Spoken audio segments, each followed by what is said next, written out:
ਸੋ ਜਿੱਦਾਂ ਸਾਰੇ ਪੰਜਾਬੀਆਂ ਦੀਆਂ ਨਜ਼ਰਾਂ ਸੀਗੀਆਂ ਯੂਨੀਵਰਸਿਟੀ ਦੇ ਵਿੱਚ ਜੋ ਚੱਲ ਰਿਹਾ ਪ੍ਰੋਟੈਸਟ ਆ ਉਸ ਨੂੰ ਜਿਹੜਾ ਉਹ ਲੈ ਕੇ ਤੁਸੀਂ ਉੱਥੇ ਗਰਾਊਂਡ ਦੇ ਉੱਤੇ ਮੌਜੂਦ ਸੀਗੇ ਗੁਰਪ੍ਰੀਤ ਸਿੰਘ। ਕਿੱਦਾਂ ਦਾ ਜਿਹੜਾ ਉੱਥੇ ਰਿਹਾ ਦੇਖ ਰਹੇ ਸੀ ਹਜ਼ਾਰਾਂ ਦੀ ਸੰਖਿਆ ਦੇ ਵਿੱਚ ਇਕੱਠ ਜਿਹੜਾ ਉਹ ਹੋਇਆ ਬਹੁਤ ਤਰ੍ਹਾਂ ਦੀਆਂ ਜਿਹੜੀਆਂ ਨਿਊਜ਼ ਆ ਉਧਰੋਂ ਆ ਰਹੀਆਂ ਸੀ ਕਿਸੇ ਨੂੰ ਅੰਦਰ ਨਹੀਂ ਸੀ ਵੜਨ ਦਿੱਤਾ ਜਾ ਰਿਹਾ ਕਦੀ ਉਸ ਗੇਟ ਤੇ ਜਾਓ ਕਦੀ ਉਸ ਗੇਟ ਤੇ ਜਾਓ। ਸੋ ਤੁਸੀਂ ਕੀ ਇੱਥੇ ਮੋਨੀਟਰ ਕੀਤਾ ਕੀ ਤੁਸੀਂ ਉੱਥੇ ਗਰਾਊਂਡ ਦੇ ਉੱਤੇ ਦੇਖਿਆ? ਜੀ ਜੇਕਰ ਇਸ ਯੂਨੀਵਰਸਿਟੀ ਦੇ ਬਾਬਤ ਜਿਹੜਾ ਸਾਰਾ ਸ਼ੋਰ ਪਿਆ ਉਸ ਦੇ ਬਾਰੇ ਗੱਲ ਕਰੀਏ ਤਾਂ ਸਭ ਤੋਂ ਪਹਿਲਾਂ ਇਸ ਦੀ ਗਰਾਊਂਡ ਨੂੰ ਜੇ ਸਮਝੀਏ ਤਾਂ ਸੈਨੇਟ ਤੇ ਸਿੰਡੀਕੇਟ ਇਸ ਦੇ ਸੰਵਿਧਾਨ ਨੂੰ ਬਦਲਣ ਦੀ ਗੱਲ ਕੇਂਦਰ ਸਰਕਾਰ ਦੇ ਵੱਲੋਂ ਕੀਤੀ ਜਾਂਦੀ ਹੈ ਤੇ ਉਸ ਨੂੰ ਲੈ ਕੇ ਫਿਰ ਜਿਹੜੇ ਵਿਦਿਆਰਥੀ ਨੇ ਉਹਨਾਂ ਦੇ ਵਿੱਚ ਰੋਹ ਪੈਦਾ ਹੁੰਦਾ। ਉਸ ਤੋਂ ਪਹਿਲਾਂ ਇਹ ਰੋਹ ਪੈਦਾ ਉਸ ਸਮੇਂ ਹੋਇਆ ਜਦੋਂ ਪਹਿਲਾਂ ਤਾਂ ਸੱਤ ਜਥੇਬੰਦੀ ਦੇ ਵੱਲੋਂ ਸ਼੍ਰੀ ਗੁਰੂ ਤੇਗ ਬਹਾਦਰ ਜੀ ਦੇ ਸ਼ਹੀਦੀ ਦਿਹਾੜੇ ਨੂੰ ਸਮਰਪਿਤ ਇੱਕ ਪ੍ਰੋਗਰਾਮ ਰੱਖਿਆ ਜਾਂਦਾ ਹੈ, ਸੈਮੀਨਾਰ ਰੱਖਿਆ ਜਾਂਦਾ ਹੈ, ਉਸ ਲਈ ਇਜਾਜ਼ਤ ਨਹੀਂ ਦਿੱਤੀ ਜਾਂਦੀ ਹਾਲ ਵਰਤਣ ਦੀ। ਜੀ ਉਸ ਤੋਂ ਬਾਅਦ ਫਿਰ ਐਫੀਡੇਵਿਟ ਵਾਲੀ ਗੱਲ ਆਈ ਜਿਸ ਦੇ ਵਿੱਚ ਐਫੀਡੇਵਿਟ ਸਾਈਨ ਕਰਾਉਣ ਦੇ ਲਈ ਆਖਿਆ ਜਾਂਦਾ ਹੈ ਕਿ ਤੁਸੀਂ ਬਿਨਾਂ ਪਰਮਿਸ਼ਨ ਤੋਂ ਹੁਣ ਕੈਂਪਸ ਦੇ ਅੰਦਰ ਪ੍ਰੋਟੈਸਟ ਵੀ ਨਹੀਂ ਕਰ ਪਾਉਂਗੇ। ਇਹ ਦੋ ਮੁੱਦੇ ਵੱਡੇ ਬਣੇ, ਇਹਨਾਂ ਨੇ ਇੱਕ ਤਰੀਕੇ ਦੀ ਗਰਾਊਂਡ ਬਣਾ ਦਿੱਤੀ ਅੱਜ ਵਾਲੇ ਵੱਡੇ ਮੋਰਚੇ ਦੇ ਲਈ ਤੇ ਇਹ ਗਰਾਊਂਡ ਅੱਜ ਕੰਮ ਵੀ ਆਈ। ਉਹ ਤਸਵੀਰਾਂ ਵੀ ਅਸੀਂ ਸਾਂਝੀਆਂ ਕਰਾਂਗੇ ਬਹੁਤ ਜਲਦੀ ਸਾਰੇ ਸਰੋਤਿਆਂ ਦੇ ਨਾਲ। ਤੇ ਉਸ ਤੋਂ ਬਾਅਦ ਜਦੋਂ ਸੈਨੇਟਰ ਤੇ ਸਿੰਡੀਕੇਟ ਨੂੰ ਭੰਗ ਕਰਕੇ ਸੰਵਿਧਾਨ ਉਸ ਦਾ ਆਪਣੇ ਤਰੀਕੇ ਦੇ ਨਾਲ ਬਦਲ ਦੇਣ ਅਤੇ ਉਹਨਾਂ ਦੀ ਗਿਣਤੀ ਬਦਲ ਦੇਣ, ਸਿੰਡੀਕੇਟ ਦੀ ਗੱਲ ਕਰੀਏ ਜਾਂ ਇਸ ਚੀਜ਼ ਦੀ ਗੱਲ ਕਰੀਏ ਤਾਂ ਇਸ ਦੇ ਵਿੱਚ ਅੱਗੇ 91 ਮੈਂਬਰ ਹੁੰਦੇ ਨੇ, ਇਸ ਨੂੰ 31 ਮੈਂਬਰੀ ਸਿਰਫ ਕਰ ਦੇਣ ਦੀ ਗੱਲ ਹੋਈ ਤੇ ਉਸ ਤੋਂ ਇਲਾਵਾ ਇਲੈਕਟ ਕਰਨ ਦੀ ਜਗ੍ਹਾ ਤੇ ਉਸ ਨੂੰ ਨੋਮੀਨੇਟ ਕਰਨਾ ਸੀ। ਸਿਰਫ 31 ਬੰਦੇ ਕਹਿੰਦੇ ਅਪਾਇੰਟਮੈਂਟਸ ਦੇਣੀਆਂ ਸੀ ਵੀ ਆਪਣੀ ਮਰਜ਼ੀ ਦੇ ਬੰਦੇ ਲਾਉਣੇ ਸੀਗੇ ਮਤਲਬ। ਜੀ ਉਸ ਦੇ ਨਾਲ ਫਿਰ ਸਟੂਡੈਂਟਸ ਨੂੰ ਕੀ ਖਰਚਾ ਹੁੰਦਾ ਹੈ ਕਿ ਇਹ ਤਾਂ ਫਿਰ ਜਿਹੜੀ ਸੱਤਾਧਾਰੀ ਤੇ ਰਹਿ ਉਸ ਤੇ ਕਾਬਜ਼ ਹੈ ਉਹ ਆਪਣੀ ਮਰਜ਼ੀ ਚਲਾਏਗੀ ਤੇ ਉਹਨਾਂ ਨੂੰ ਹੀ ਅਪਾਇੰਟ ਕਰੇਗੀ ਜਿਹੜੇ ਪੂਰਾ ਆਪਣਾ ਕਹਿ ਲਈਏ ਵੀ ਕੁੰਡਾ ਰੱਖਣਗੇ ਤੇ ਜੋ ਕੁਝ ਉਹ ਚਾਹਣਗੇ ਉਹੀ ਹੋਊਗਾ। ਤੇ ਫਿਰ 1 ਤਰੀਕ ਤੋਂ ਲੈ ਕੇ ਲਗਾਤਾਰ ਸਟੂਡੈਂਟਸ ਨੇ ਸੰਘਰਸ਼ ਕਰਨਾ ਸ਼ੁਰੂ ਕੀਤਾ ਤੇ 7 ਤਰੀਕ ਆਉਂਦਿਆਂ ਸੰਘਰਸ਼ ਨੇ ਇੰਨਾ ਜਲਾਉ ਫੜ ਲਿਆ ਜਿਸ ਸਮੇਂ 10 ਤਰੀਕ ਦੇ ਲਈ ਐਲਾਨ ਸਟੂਡੈਂਟ ਦੇ ਵੱਲੋਂ ਕੀਤਾ ਵੀ ਜਾ ਚੁੱਕਾ ਸੀ ਤੇ 7 ਤਰੀਕ ਨੂੰ ਯੂਨੀਵਰਸਿਟੀ ਦੇ ਇਸ ਫੈਸਲੇ ਨੂੰ ਪਲਟ ਦਿੱਤਾ ਜਾਂਦਾ ਹੈ। ਕੇਂਦਰ ਸਰਕਾਰ ਦੇ ਵੱਲੋਂ ਗਜ਼ਟਡ ਨੋਟੀਫਿਕੇਸ਼ਨ ਕਰ ਦਿੱਤੀ ਜਾਂਦੀ ਹੈ ਕਿ ਅਸੀਂ ਇਸ ਅਜਿਹਾ ਕੁਝ ਨਹੀਂ ਕਰ ਰਹੇ। ਜੀ ਪਰ ਉਸ ਤੋਂ ਬਾਅਦ ਫਿਰ ਜਿਹੜੀ ਅੱਜ ਵਾਲੀ ਕਾਲ ਸੀ ਇਸ ਦੀਆਂ ਚੋਣਾਂ ਤੇ ਲੈ ਲਿਆ ਗਿਆ ਕਿ ਹੁਣ ਜਦੋਂ ਤੱਕ ਸੈਨੇਟ ਦੀਆਂ ਚੋਣਾਂ ਨਹੀਂ ਹੁੰਦੀਆਂ ਅਸੀਂ ਇਸ ਸੰਘਰਸ਼ ਨੂੰ ਜਾਰੀ ਰੱਖਾਂਗੇ। ਉਸੇ ਦੇ ਬਾਬਤ ਅੱਜ ਜਦੋਂ ਵੈਸੇ ਤਾਂ ਅਸੀਂ ਕੱਲ ਰਾਤ ਤੋਂ ਹੀ ਉੱਥੇ ਪਹੁੰਚ ਗਏ ਸੀ, ਟੈਕਨੀਕਲੀ ਅਮਰੀਕੀ ਹਿਸਾਬ ਦੇ ਨਾਲ ਕਹਿ ਲਈਏ ਵੀ ਪਰਸੋਂ ਦਿਨ ਦੇ ਸਮੇਂ ਅਸੀਂ ਉੱਥੇ ਪਹੁੰਚ ਚੁੱਕੇ ਸੀ।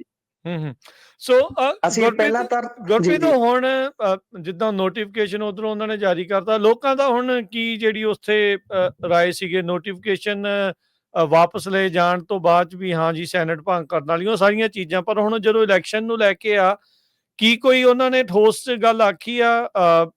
ਮਨਦੀਪ ਪੁਨੀਆ ਉਹਨਾਂ ਨੇ ਵੀ ਰਿਪੋਰਟ ਕੀਤਾ ਵੀ ਉਹ ਕਹਿੰਦੇ ਆ ਵੀ ਕਾਲਜ ਵਾਲੇ ਕਹਿ ਰਹੇ ਯੂਨੀਵਰਸਿਟੀ ਵਾਲੇ ਪੰਜਾਬ ਯੂਨੀਵਰਸਿਟੀ ਵਾਲੇ ਵੀ ਜਲਦ ਹੀ ਜਿਹੜਾ ਉਸ ਦੇ ਉੱਤੇ ਵਾਈਸ ਚਾਂਸਲਰ ਦੇ ਸਾਈਨ ਕਰਕੇ ਇਲੈਕਸ਼ਨਾਂ ਦਾ ਵੀ ਜਲਦੀ ਡਿਕਲੇਅਰ ਕਰ ਦਿੱਤਾ ਜਾਊਗਾ। ਸੋ ਲੋਕਾਂ 'ਚ ਬਹੁਤ ਜਲਾਉ ਸੀਗਾ, ਬਹੁਤ ਇਕੱਠ ਦੀ ਜਿਹੜੀ ਭਾਵਨਾ ਦੇ ਨਾਲ ਜਿਹੜਾ ਉਹ ਇਹ ਦੇਖਿਆ। ਵੈਸੇ ਪੰਜਾਬੀਆਂ ਨੇ ਬਾਰ-ਬਾਰ ਇਹ ਚੀਜ਼ ਨੂੰ ਜਿਹੜਾ ਦਿਖਾਇਆ ਆ ਦਰਸਾਇਆ ਆ ਵੀ ਜਦੋਂ ਆਪਾਂ ਇਕੱਠੇ ਹੁੰਦੇ ਆ ਤਾਂ ਜਿੱਤਾਂ ਜਿਹੜੀਆਂ ਆਪਾਂ ਹਾਸਲ ਕਰਦੇ ਆ। ਸੋ ਚੋਣਾਂ ਨੂੰ ਲੈ ਕੇ ਕੀ ਲੇਟੈਸਟ ਅਪਡੇਟ ਉੱਥੋਂ ਮਿਲ ਰਹੀ ਆ? ਪਹਿਲੇ ਨੰਬਰ ਤੇ ਤੁਸੀਂ ਪੁੱਛਿਆ ਕਿ ਲੋਕ ਕੀ ਸੋਚਦੇ ਨੇ, ਲੋਕ ਬਿਲਕੁਲ ਵੀ ਸੈਟੀਸਫਾਈ ਨਹੀਂ ਹੈਗੇ। ਲੋਕਾਂ ਨੂੰ ਲੱਗਦਾ ਕਿ ਜੇਕਰ ਇਹਨਾਂ ਨੇ ਵਾਪਸ ਵੀ ਲੈ ਲਿਆ ਹੈ ਗੈਜਟਡ ਨੋਟੀਫਿਕੇਸ਼ਨ ਕਰਕੇ ਕਹਿ ਵੀ ਦਿੱਤਾ ਕਿ ਨਹੀਂ ਆਪਾਂ ਇਹ ਅਜਿਹਾ ਕੁਝ ਕਰਨਾ ਹੈ ਤਾਂ ਉਹਨਾਂ ਨੂੰ ਫਿਰ ਵੀ ਲੱਗਦਾ ਕਿ ਇਹਦੇ 'ਚ ਸਾਡੀ ਕੋਈ ਖੁਸ਼ ਹੋਣ ਵਾਲੀ ਚੀਜ਼ ਨਹੀਂ ਹੈ ਤੇ ਉਹਨਾਂ ਨੇ ਹੁਣ ਇਹ ਫੈਸਲਾ ਕੀਤਾ ਮੋਰਚੇ ਨੇ, ਯੂਨੀਵਰਸਿਟੀ ਬਚਾਓ ਮੋਰਚਾ ਜਿਹੜਾ ਹੈ ਉਹਨਾਂ ਦਾ ਇਹ ਕਹਿਣਾ ਹੈ ਕਿ ਜਦੋਂ ਤੱਕ ਕੇਂਦਰ ਨੂੰ ਭੇਜੀ ਗਈ ਜਿਹੜੀ ਤਜਵੀਜ਼ ਹੈ ਯੂਨੀਵਰਸਿਟੀ ਦੇ ਵੱਲੋਂ ਜਿਸ ਦੇ ਵਿੱਚ ਹੁਣ ਕੇਂਦਰ ਨੇ ਪੱਕੀ ਮੋਹਰ ਲਾਉਣੀ ਹੈ ਵੀ ਠੀਕ ਹੈ ਤੁਸੀਂ ਕਰਾ ਲਓ ਇਲੈਕਸ਼ਨਸ ਕਰਾ ਸਕਦੇ ਹੋ, ਜਦੋਂ ਤੱਕ ਕਹਿੰਦੇ ਵੀ ਉਹ ਵਾਲੀ ਨੋਟੀਫਿਕੇਸ਼ਨ ਸਾਡੇ ਹੱਥ 'ਚ ਨਹੀਂ ਆਉਂਦੀ ਅਸੀਂ ਉਦੋਂ ਤੱਕ ਇਹ ਮੋਰਚਾ ਏਦਾਂ ਹੀ ਜਾਰੀ ਰੱਖਾਂਗੇ। ਕਹਿਣ ਦਾ ਭਾਵ ਅੱਜ ਜੇਕਰ ਜਿਹੜੇ ਇਕੱਠ ਸੀ ਉਹ ਤਾਂ ਵਾਪਸ ਪਿੰਡਾਂ ਨੂੰ ਪਰਤ ਗਿਆ ਪਰ ਜਿਹੜਾ ਸਟੂਡੈਂਟਸ ਦਾ ਉੱਥੇ ਲੱਗਿਆ ਹੋਇਆ ਮੋਰਚਾ ਉਹ ਜਿਉਂਦੇ ਤਿਉਂ ਲੱਗਿਆ ਹੀ ਰਹੇਗਾ ਜਦੋਂ ਤੱਕ ਇਹ ਨੋਟੀਫਿਕੇਸ਼ਨ ਉਹਨਾਂ ਦੇ ਹੱਥ ਵਿੱਚ ਨਹੀਂ ਆ ਜਾਂਦਾ। ਇਹ ਪਹਿਲੀ ਜਿਹੜੀ ਨਰੋਲ ਅੱਜ ਦਾ ਫੈਸਲਾ ਉਹ ਤਾਂ ਇਹ ਹੈ। ਠੀਕ ਹੈ। ਤੇ ਜੇਕਰ ਜਿਸ ਤਰੀਕੇ ਦੇ ਨਾਲ ਅੱਜ ਦਾ ਸਾਰਾ ਮਾਹੌਲ ਸੀ, ਜੇ ਆਪਾਂ ਉਸ ਤੇ ਚੱਲੀਏ ਕਿ ਸਵੇਰ ਤੋਂ ਲੈ ਕੇ ਜਾਂ ਕੱਲ ਰਾਤ ਤੋਂ ਲੈ ਕੇ ਟਾਈਮਲਾਈਨ ਜਿਹੜੀ ਸੀਗੀ ਉਹਦੇ ਅਕੋਰਡਿੰਗਲੀ ਕੀ ਹੁੰਦਾ ਰਿਹਾ। ਕੱਲ ਰਾਤ ਤੋਂ ਹੀ ਯੂਨੀਵਰਸਿਟੀ ਦੇ ਗੇਟ ਬੰਦ ਹੋਣੇ ਸ਼ੁਰੂ ਹੋ ਗਏ ਸੀ। ਜਦੋਂ ਕਹਿਣ ਦਾ ਭਾਵ ਵੀ ਦਿਨ ਜਿੱਦਾਂ ਜਿੱਦਾਂ ਨੇੜੇ ਆਉਂਦਾ ਜਾ ਰਿਹਾ ਸੀ, ਸਮਾਂ ਨੇੜੇ ਆਉਂਦਾ ਜਾ ਰਿਹਾ ਸੀ, ਗੇਟ ਬੰਦ ਹੋਣੇ ਯੂਨੀਵਰਸਿਟੀ ਦੇ ਸ਼ੁਰੂ ਹੋ ਗਏ ਤੇ ਪ੍ਰਸ਼ਾਸਨ ਨੇ ਤੰਗ ਕਰਨਾ ਸ਼ੁਰੂ ਕਰ ਦਿੱਤਾ।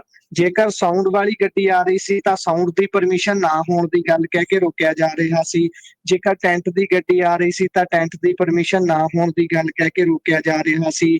ਤੇ ਉਸ ਤੋਂ ਬਾਅਦ ਐਸਐਸਪੀ ਜਿਹੜੇ ਨੇ ਉਹ ਉਹਨਾਂ ਨੂੰ ਵਿਦਿਆਰਥੀਆਂ ਨੂੰ ਬੁਲਾਉਂਦੇ ਨੇ ਕਿ ਤੁਸੀਂ ਸਾਡੇ ਨਾਲ ਤਾਂ ਡਿਸਕਸ ਹੀ ਨਹੀਂ ਕੀਤਾ ਕਿ ਤੁਸੀਂ ਕਿੰਨਾ ਇਕੱਠ ਕਰ ਰਹੇ ਹੋ ਜਾਂ ਫਿਰ ਤੁਹਾਡੀ ਕੀ ਰੂਪ ਰੇਖਾ ਰਹੂਗੀ, ਕਿੰਨੇ ਸਮੇਂ ਲਈ ਰਹੂਗੀ।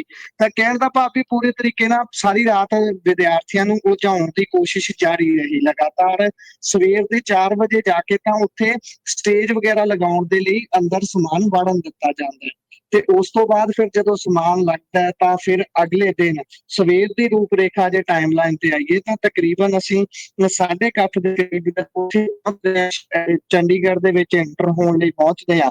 ਤਾਂ ਅਸੀਂ ਉੱਥੇ ਇਹ ਦੇਖ ਪਾ ਰਹੇ ਸੀ ਕਿ ਚੰਡੀਗੜ੍ਹ ਦੀ ਐਂਟਰੀ ਦੇ ਉੱਪਰ ਹੀ ਜਦੋਂ ਮੋਹਾਲੀ ਤੋਂ ਚੰਡੀਗੜ੍ਹ ਚ ਐਂਟਰ ਹੋਣਾ ਹੁੰਦਾ ਹੈ, ਉੱਥੇ ਇੱਕ ਟ੍ਰਿਪਲ ਲੇਅਰ ਸਿਕਿਉਰਿਟੀ ਲੱਗੀ ਹੋਈ ਹੈ, ਵੱਡੀ ਗਿਣਤੀ 'ਚ ਪੁਲਿਸ ਤੈਨਾਤ ਹੈ ਚੰਡੀਗੜ੍ਹ ਦੀ। ਤੇ ਉਹ ਹਰੇਕ ਪੰਜਾਬ ਨੰਬਰ ਦੀ ਗੱਡੀ, ਉਸ ਤੋਂ ਵੀ ਅੱਗੇ ਜਾ ਕੇ ਬੇਸ਼ੱਕ ਪੰਜਾਬ ਨੰਬਰ ਦੀ ਗੱਡੀ ਹੋਵੇ ਨਾ ਹੋਵੇ, ਜੇਕਰ ਉਸ ਦੇ ਵਿੱਚ ਸਰਦਾਰ ਨੌਜਵਾਨ ਬੈਠੇ ਹੋਏ ਨੇ, ਸਰਦਾਰ ਬਜ਼ੁਰਗ ਬੈਠੇ ਹੋਏ ਨੇ, ਜਿਨ੍ਹਾਂ ਨੇ ਜਿਹੜੇ ਦਸਤਾਰ ਖਾਸ ਤੌਰ ਤੇ ਉਹਨਾਂ ਨੂੰ ਟਾਰਗੇਟ ਕਰਕੇ ਗੱਡੀਆਂ ਸਾਈਡ ਤੇ ਕਰਾਈਆਂ ਜਾ ਰਹੀਆਂ ਸੀ ਕਿ ਇਹਨਾਂ ਗੱਡੀਆਂ ਨੂੰ ਸਾਈਡ ਤੇ ਲਗਵਾਓ ਤੇ ਇਹਨਾਂ ਤੋਂ ਪੁੱਛੋ ਕਿ ਇਹਨਾਂ ਨੇ ਕਿੱਥੇ ਜਾਣਾ ਹੈ, ਕਿਉਂ ਇਹ ਚੰਡੀਗੜ੍ਹ ਦੇ ਵਿੱਚ ਐਂਟਰ ਹੋ ਰਹੇ ਨੇ। ਠੀਕ ਇਹ ਹੈ। ਖਾਸ ਤੌਰ ਤੇ ਸਿਰਫ ਅਸੀਂ ਨਹੀਂ ਕਹਿ ਰਹੇ, ਚੰਡੀਗੜ੍ਹ ਦੇ ਵਿੱਚ ਵਿਦਿਆਰਥੀਆਂ ਨੇ ਵੀ ਦੱਸਿਆ। ਚੰਡੀਗੜ੍ਹ 'ਚ ਐਂਟਰੀ ਤੇ ਵੀ ਉਹ ਇੰਨੀ ਪੁੱਛਗਿੱਛ ਜਿਹੜੀ ਉਹ ਚੱਲ ਰਹੀ ਸੀ, ਦਾ ਰੋਕ ਟੋਕ ਜਿਹੜੀ ਉਹ ਚੱਲ ਰਹੀ ਸੀ। ਹਾਂ ਜੀ ਜੀ ਜੀ, ਮੇਰੇ ਨਾਲ ਵੀ ਕੇਸਾਧਾਰੀ ਨੌਜਵਾਨ ਜਿਹੜਾ ਮੇਰਾ ਸਾਥੀ ਕਾਰ ਚਲਾ ਰਿਹਾ ਸੀ, ਉਸ ਨੂੰ ਦੇਖ ਕੇ ਸਾਡੀ ਗੱਡੀ ਸਾਈਡ ਤੇ ਲਗਵਾਈ ਜਾਂਦੀ ਹੈ। ਸਾਡੇ ਤੋਂ ਬਕਾਇਦਾ ਪੁੱਛਿਆ ਜਾਂਦਾ ਹੈ ਕਿੱਥੇ ਜਾਣਾ ਹੈ, ਕਿਉਂ ਜਾਣਾ ਹੈ। ਅਸੀਂ ਉਹਨਾਂ ਨੂੰ ਉਲਝਾ ਕੇ ਉੱਥੋਂ ਨਿਕਲਣ 'ਚ ਸਫਲ ਹੋਏ ਹਾਂ। ਤੇ ਉਸ ਤੋਂ ਬਾਅਦ ਜਦੋਂ ਅੱਗੇ ਗਏ ਆ, ਫਿਰ ਅਸੀਂ ਯੂਨੀਵਰਸਿਟੀ ਦੇ ਗੇਟਾਂ ਤੇ ਪਹੁੰਚਦੇ ਹਾਂ। ਯੂਨੀਵਰਸਿਟੀ ਦੇ ਗੇਟ ਨੰਬਰ 3 ਦੇ ਉੱਪਰ ਪਹਿਲਾਂ ਗਏ, ਉੱਥੇ ਵੱਡੀ ਬੈਰੀਕੇਟਿੰਗ। ਯੂਨੀਵਰਸਿਟੀ ਦੇ ਗੇਟ ਨੰਬਰ 2 ਦੇ ਉੱਪਰ ਗਏ, ਉੱਥੇ ਬਹੁਤ ਵੱਡੀ ਬੈਰੀਕੇਟਿੰਗ ਲੱਗੀ ਹੋਈ ਸੀ। ਤੇ ਯੂਨੀਵਰਸਿਟੀ ਦੇ ਗੇਟ ਨੰਬਰ 2 ਦੇ ਅੱਗੇ ਕਾਫੀ ਖੁੱਲੀ ਜਗ੍ਹਾ ਹੈ, ਕਾਫੀ ਵੱਡੀ ਮਾਰਕੀਟ ਹੈ, ਜਿੱਥੇ ਆਮ ਤੌਰ ਤੇ ਲੋਕਾਂ ਦਾ ਤਾਂਤਾ ਲੱਗਿਆ ਰਹਿੰਦਾ ਹੈ। ਤੇ ਉੱਥੇ ਜਿਹੜੇ ਆਮ ਵਿਅਕਤੀ ਵੀ ਸੀ ਉਹਨਾਂ ਨੂੰ ਵੀ ਪਰੇਸ਼ਾਨ ਕੀਤਾ ਜਾ ਰਿਹਾ ਸੀ ਪੁਲਿਸ ਦੇ ਵੱਲੋਂ। ਤੁਸੀਂ ਦੇਖ ਸਕਦੇ ਹੋ ਕਿ ਕਿਸ ਤਰੀਕੇ ਦੇ ਨਾਲ ਇੱਕ ਤਰੀਕੇ ਦੀ ਅਨਾਰਕੀ ਫੈਲਾਉਣ ਦੀ ਕੋਸ਼ਿਸ਼ ਕੀਤੀ ਜਾ ਰਹੀ। ਬਿਲਕੁਲ ਬਿਲਕੁਲ। ਸੋ ਨਿਆਣਿਆਂ ਨੂੰ ਜਾਣ ਨਹੀਂ ਦੇਣਾ, ਕਿਸੇ ਨੂੰ ਆਉਣ ਨਹੀਂ ਦੇਣਾ। ਸੋ ਰੋਕ ਟੋਕ ਜਿਹੜੀ ਉਹਨਾਂ ਨੇ ਜਿਹੜੀ ਉਹ ਪੂਰੀ ਕੀਤੀ। ਬੈਰੀਕੇਡਿੰਗ ਤੋੜ ਹੋਈ, ਉਹਨਾਂ ਨੇ ਲਾਠੀ ਚਾਰਜ ਇਹ ਵੀ ਸਾਰਾ ਕੁਝ ਉੱਥੇ ਵਾਪਰਿਆ। ਜੀ ਜੀ, ਇਹ ਵਾਪਰਿਆ ਖਾਸ ਤੌਰ ਤੇ ਜਦੋਂ ਸੁਹਾਣਾ ਸਾਹਿਬ ਗੁਰਦੁਆਰਾ ਅੰਬ ਸਾਹਿਬ ਤੋਂ ਵੱਖ-ਵੱਖ ਜਥੇਬੰਦੀਆਂ ਨੇ ਵੱਖ-ਵੱਖ ਸਪੌਟ ਚੂਜ਼ ਕੀਤੇ ਹੋਏ ਸੀ, ਖਾਸ ਤੌਰ ਤੇ ਇਹ ਗੁਰਦੁਆਰਾ ਸਾਹਿਬ, ਕਿ ਅਸੀਂ ਇੱਥੋਂ ਚੱਲਾਂਗੇ। ਜਿਸ ਤਰੀਕੇ ਦੇ ਨਾਲ ਉਹ ਚੰਡੀਗੜ੍ਹ ਦੀਆਂ ਬਰੂਹਾਂ ਤੇ ਪਹੁੰਚੇ, ਉਹਨਾਂ ਨੂੰ ਰੋਕਣ ਦੀ ਕੋਸ਼ਿਸ਼ ਪੁਲਿਸ ਨੇ ਹਰ ਸੰਭਵ ਯਤਨ ਕੀਤਾ। ਬਹੁਤ ਸਾਰੀਆਂ ਜਥੇਬੰਦੀਆਂ ਨੇ ਫੈਸਲਾ ਵੀ ਕੀਤਾ ਵੀ ਜਿੱਥੇ ਰੋਕਣਗੇ ਆਪਾਂ ਉੱਥੇ ਹੀ ਰੋਡ ਜਾਮ ਕਰ ਦਿਆਂਗੇ। ਅਜਿਹਾ ਹੀ ਹੋਇਆ।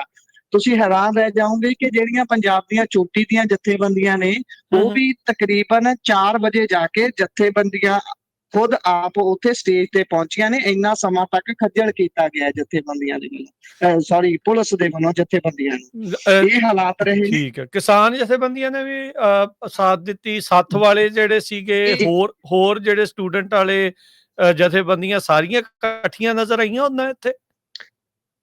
ਜੀ, ਤਕਰੀਬਨ ਪੰਜਾਬ ਦੀਆਂ ਸਾਰੀਆਂ ਕਿਸਾਨ ਜਥੇਬੰਦੀਆਂ, ਜਿਹਦੇ ਵਿੱਚ ਕਹਿ ਲਈਏ ਵੀ ਜਿਹੜੀਆਂ ਸਾਰੀਆਂ ਗੈਰ ਰਾਜਨੀਤਿਕ ਜਾਂ ਰਾਜਨੀਤਿਕ ਕਿਸਾਨ ਜਥੇਬੰਦੀਆਂ ਅਲੱਗ-ਅਲੱਗ ਹੋਈਆਂ ਨੇ, ਉਹ ਉਸ ਤੋਂ ਇਲਾਵਾ ਹੋਰ ਸਮਾਜਿਕ ਜਥੇਬੰਦੀਆਂ, ਮਜ਼ਦੂਰ ਜਥੇਬੰਦੀਆਂ, ਇੱਥੋਂ ਤੱਕ ਕਿ ਹਰਿਆਣਾ ਅਤੇ ਹਿਮਾਚਲ ਦੀਆਂ ਵੀ ਬਹੁਤ ਸਾਰੀਆਂ ਜਥੇਬੰਦੀਆਂ ਸੀ ਜਿਹੜੀਆਂ ਆਪ ਉੱਥੇ ਪਹੁੰਚੀਆਂ ਹੋਈਆਂ ਸੀ, ਆਗੂ ਪਹੁੰਚੇ ਹੋਏ ਸੀ।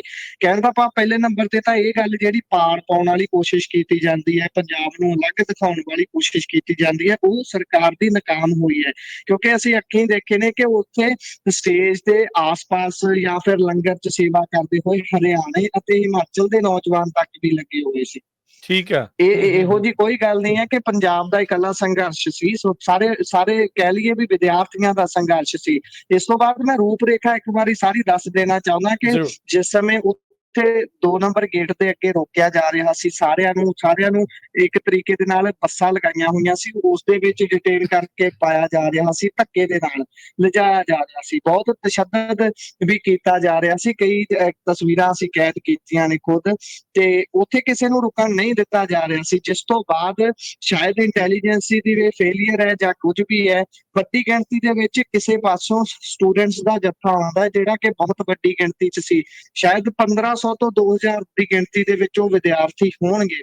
ਉਹਨਾਂ ਨੇ ਬਿਨਾਂ ਕਿਸੇ ਦੀ ਗੱਲ ਸੁਣੇ, ਬਿਨਾਂ ਪੁਲਿਸ ਨੂੰ ਕੋਈ ਮੌਕਾ ਦਿੱਤੇ, ਇੰਨੀ ਤੇਜ਼ੀ ਦੇ ਨਾਲ ਹੱਲਾ ਬੋਲਿਆ ਕਿ ਉਹ ਯੂਨੀਵਰਸਿਟੀ ਦੇ ਗੇਟ ਨੰਬਰ 2 ਤੋਂ ਚੱਲਦੇ ਹੋਏ ਮਾਰਕੀਟ ਦੇ ਵਿੱਚੋਂ, ਚੱਲਦੇ ਵੀ ਨਹੀਂ, ਦੌੜਦਿਆਂ ਹੋਇਆਂ ਜਕਾਰਿਆਂ ਦੀ ਗੂੰਜ ਦੇ ਨਾਲ, ਜਿਸ ਦੇ ਵਿੱਚ ਹਰੇਕ ਤਰ੍ਹਾਂ ਦਾ ਜਕਾਰੇ ਲਗਾਏ ਜਾ ਰਹੇ ਸੀ। ਹਰੇਕ ਜਥੇਬੰਦੀ ਆਪਣੇ ਪੱਧਰ ਤੇ ਜੋ ਉਹਨਾਂ ਦੇ ਸਲੋਗਨ ਨੇ ਉਹ ਬੋਲ ਰਹੀ ਸੀ, ਤੇ ਨਾਲ ਦੀ ਨਾਲ ਬਾਈ ਦੀਪ ਸਿੱਧੂ ਉਹਨਾਂ ਦੀਆਂ ਤਸਵੀਰਾਂ ਲੈ ਕੇ ਨੌਜਵਾਨ ਵਿੱਚ ਸੀ, ਖਾਲਸਾਈ ਜਾਹੋ ਜਲਾਲ ਵਾਲੇ ਨੌਜਵਾਨ ਜਥੇਬੰਦੀਆਂ, ਸਿੰਘ ਹੋਰ ਸੀ ਬਹੁਤ ਸਾਰੇ ਜਿਸ ਦੇ ਵਿੱਚ ਸਨ, ਤੇ ਉਹ ਬਹੁਤ ਤੇਜ਼ੀ ਦੇ ਨਾਲ ਜਾਂਦੇ ਨੇ, ਬਿਨਾਂ ਕਿਸੇ ਨੂੰ ਸੋਚਣ ਦਾ ਮੌਕਾ ਦਿੱਤਿਆਂ ਐਂਟਰ ਕਰ ਜਾਂਦੇ ਆ। ਯੂਨੀਵਰਸਿਟੀ ਦੇ ਗੇਟ ਨੰਬਰ 2 ਤੋਂ ਗੇਟ ਨੰਬਰ 1 ਤੇ ਪਹੁੰਚ ਜਾਂਦੇ ਨੇ, ਓਕੇ ਤੇ ਗੇਟ ਲੱਗਾ ਹੋਣ ਦੇ ਬਾਵਜੂਦ ਵੀ ਇੰਨਾ ਜਲਾਉ ਸੀ ਕਿ ਗੇਟ ਦੇ ਉੱਪਰੋਂ ਟੱਪਣਾ ਸ਼ੁਰੂ ਕਰ ਦਿੰਦੇ ਨੇ, ਤੇ ਪੁਲਿਸ ਨੇ ਉਹਨਾਂ ਦਾ ਰਾਹ ਖਾਲੀ ਕਰ ਦਿੱਤਾ।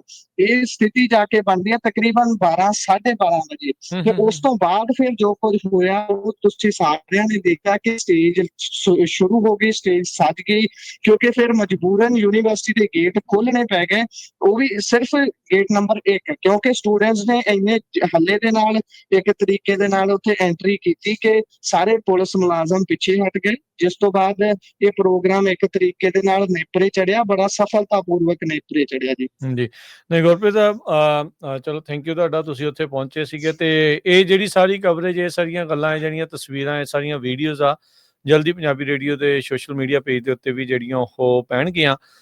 ਕਿਤੇ ਨਾ ਕਿਤੇ ਇਹ ਆਪਾਂ ਜ਼ਰੂਰ ਸਮਝਦੇ ਹਾਂ, ਤੇ ਇਹ ਅੰਡਰਸਟੈਂਡ ਆਪਾਂ ਕਰ ਰਹੇ ਹਾਂ ਵੀ ਲੋਕ ਜਾਗਰੂਕ ਹੋ ਰਹੇ ਆ, ਵਿਦਿਆਰਥੀ ਜਾਗਰੂਕ ਹੋ ਰਹੇ ਆ। ਫੈਡਰਲਿਜ਼ਮ ਦਾ ਜਿਹੜਾ ਢਾਂਚਾ, ਸੈਂਟਰ ਦਾ ਜਿਹੜਾ ਕੰਟਰੋਲ ਹਰ ਇੱਕ ਸੰਸਥਾ ਦੇ ਉੱਤੇ, ਹਰ ਇੱਕ ਚੀਜ਼ ਦੇ ਉੱਤੇ ਜਿਹੜਾ ਕਰਨ ਦੀ ਉਹਨਾਂ ਦੀ ਕੋਸ਼ਿਸ਼ ਚੱਲ ਰਹੀ ਆ, ਉਸ ਨੂੰ ਲੈ ਕੇ ਲੋਕ, ਵਿਦਿਆਰਥੀ ਸਾਰੇ ਜਾਣੇ ਸੁਚੇਤ ਨੇ, ਤੇ ਇਹ ਹਮਲਾ ਕਿਤੇ ਨਾ ਕਿਤੇ ਕਹਿ ਸਕਦੇ ਹਾਂ ਵੀ ਇਹ ਪੀਯੂ ਦੀ ਇਕੱਲੀ ਸੈਨੇਟ ਦੇ ਉੱਤੇ ਜਾਂ ਪੀਯੂ ਦੇ ਉੱਤੇ ਹੀ ਹਮਲਾ ਨਹੀਂ ਸੀਗਾ, ਇਹ ਇੱਕ ਉਸ ਪੂਰੇ ਢਾਂਚੇ ਦੇ ਉੱਤੇ ਹਮਲਾ ਸੀਗਾ, ਕੇਂਦਰ ਦੀ ਜਿਹੜਾ ਸਰਕਾਰ ਦਾ, ਜਿਸ ਨੂੰ ਹਾਲ ਦੀ ਘੜੀ ਜਿਹੜੇ ਪੰਜਾਬੀ ਆ, ਪੰਜਾਬ ਯੂਨੀਵਰਸਿਟੀ ਵਾਲੇ ਵਿਦਿਆਰਥੀ ਆ, ਸਾਰੇ ਜਾਣੇ ਮਿਲ ਜੁਲ ਕੇ ਰੋਕਣ ਦੇ ਵਿੱਚ ਕਾਮਯਾਬ ਜਿਹੜੇ ਉਹ ਰਹੇ ਨੇ, ਤੇ ਆਪਾਂ ਇਹੀ ਉਮੀਦ ਕਰਦੇ ਹਾਂ ਵੀ ਆਉਂਦੇ ਸਮੇਂ ਦੇ ਵਿੱਚ ਵੀ ਇਹ ਕਾਮਯਾਬੀ ਜਿਹੜੀ ਉਹ ਮਿਲਦੀ ਜਿਹੜੀ ਉਹ ਆਪਾਂ ਨੂੰ ਰਹੂਗੀ। ਸੋ ਗੁਰਪ੍ਰੀਤ, ਜਲਦ ਹੀ ਸਾਨੂੰ ਇੰਤਜ਼ਾਰ ਰਹੇਗਾ ਸੋਸ਼ਲ ਮੀਡੀਆ ਦੇ ਪੇਜਿਸ ਦੇ ਉੱਤੇ, ਪੰਜਾਬੀ ਰੇਡੀਓ USA ਦੇ ਉੱਤੇ, ਇਹ ਸਾਰੀ ਜਿਹੜੀ ਉਹ ਕਵਰੇਜ ਦਾ, ਇਹ ਸਾਰੀਆਂ ਗੱਲਾਂ ਬਾਤਾਂ ਦਾ, ਤੇ ਆਪਾਂ ਨੂੰ ਪਤਾ ਵੀ ਹੋਰ ਵੀ ਬਹੁਤ ਸਾਰੇ ਲੋਕਾਂ ਦੇ ਨਾਲ ਉਸ ਦੇ ਵਿੱਚ ਗੱਲਬਾਤ ਜਿਹੜੀ ਉਹ ਹੋਵੇਗੀ, ਜੋ ਆਪਣੇ ਉਸ ਦੇ ਵਿੱਚ ਵਿਚਾਰ ਸਾਂਝੇ ਕਰਨਗੇ। ਅਪਡੇਟ ਦੇਣ ਦੇ ਲਈ ਬਹੁਤ ਧੰਨਵਾਦ ਗੁਰਪ੍ਰੀਤ, ਮਿਹਰਬਾਨੀ, ਸ਼ੁਕਰੀਆ, ਸਤਿ ਸ਼੍ਰੀ ਅਕਾਲ ਜੀ। ਸ਼ੁਕਰੀਆ, ਧੰਨਵਾਦ ਜੀ। ਸੋ ਇਹ ਸਨ ਗੁਰਪ੍ਰੀਤ ਸਿੰਘ, ਇਸ ਟਾਈਮ ਪੰਜਾਬ ਤੋਂ ਆਪਣੇ ਨਾਲ, ਪੰਜਾਬ ਤੋਂ ਜਿਹੜੇ ਪੱਤਰਕਾਰ ਨੇ, ਤੇ ਔਨ ਗਰਾਊਂਡ ਜਿਹੜੇ ਆ ਉਹ ਮੌਜੂਦ ਸੀਗੇ, ਤੇ ਉਹਨਾਂ ਨੇ ਆਪਣੇ ਨਾਲ ਇਹ ਜਿਹੜੀਆਂ ਜਾਣਕਾਰੀਆਂ ਆ ਉਹ ਸਾਂਝੀਆਂ